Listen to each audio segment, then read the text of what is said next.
And with that being said, Kai, where are we going now? I believe we're doing tricep push press downs. Now, there's a million different ways to do these. Obviously, there's ropes, there's handles, there's straight bars. Which one are you picking now, and what was the reason for picking it? Was there any particular reason? You know what's real interesting? It's funny. I almost feel like, as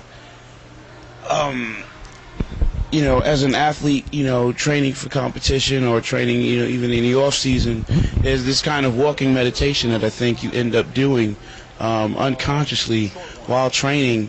And some of the it's funny because as you're posing this question to me, I'm realizing that for the most part, these are things that are usually on automatic pilot, so much so that I can't even recall the explanation that I was working with when actually being led to walk to and begin to perform this movement. It was almost just like on automatic pilot, and knowing that this is what we do, at this time in this training sequence. But I guess in an attempt to try to answer that question, the idea I'm thinking would be to work, the long head and short of my tricep simultaneously, concentrating on creating a maximum contraction at the bottom of the movement, and more importantly, try to keep it out of my elbows and keep it on the muscles. So what handle do you want to use? Oh, wow. Not the question. He's talking. So, Victor, you give me the answer here. Why did you pick the straight bar handle? Straight bar. First off, you use the rope is more for shape.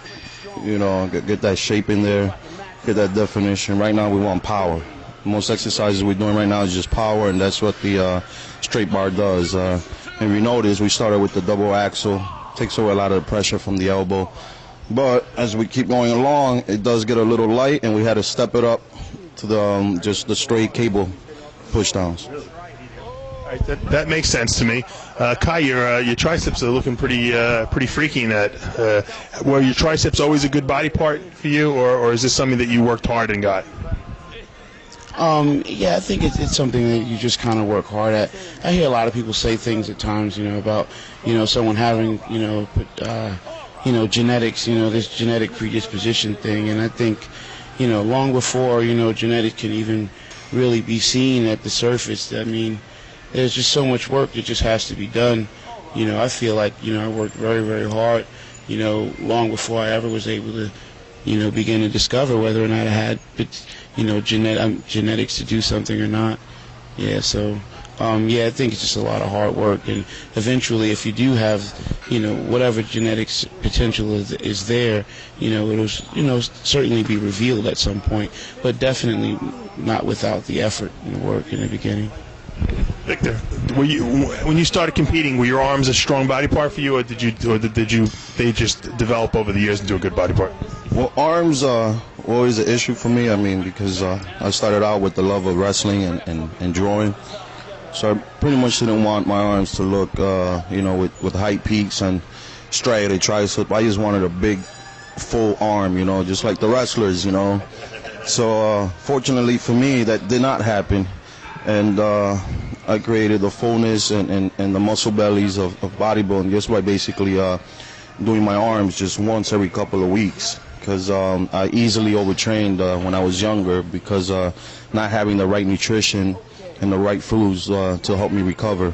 So I mean, I was a hard gainer, and that's the only way I would gain was by doing them less frequently.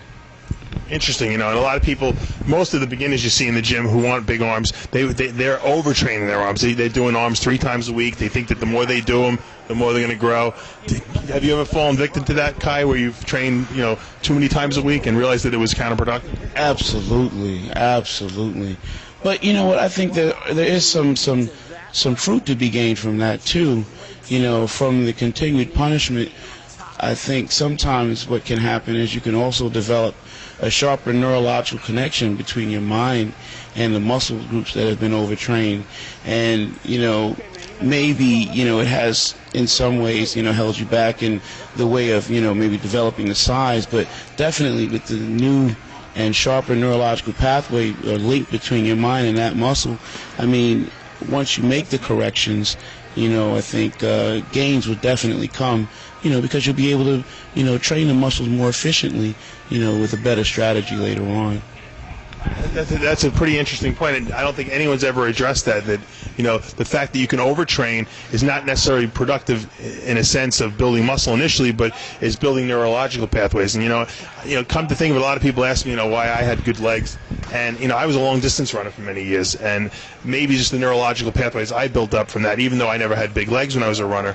When I started training them, I had a much better mind-muscle connection. So that's a very interesting point you make. I learn something every day. Also, I'm not just the one giving out the knowledge. I'm always learning something. Vic, how many sets are we doing here? And do you feel that this is the main mass-building exercise for triceps, or what, if not, which exercise is?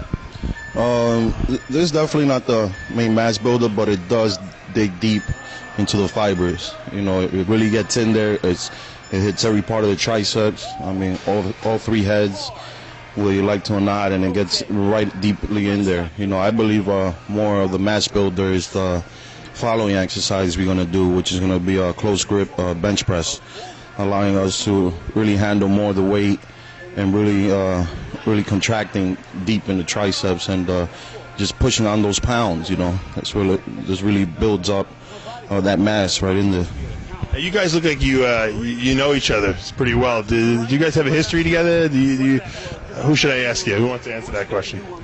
Victor, how do you guys know each other? Yeah, we go way back from Johnny Lat's gym days. With 2 treadmills in the gym.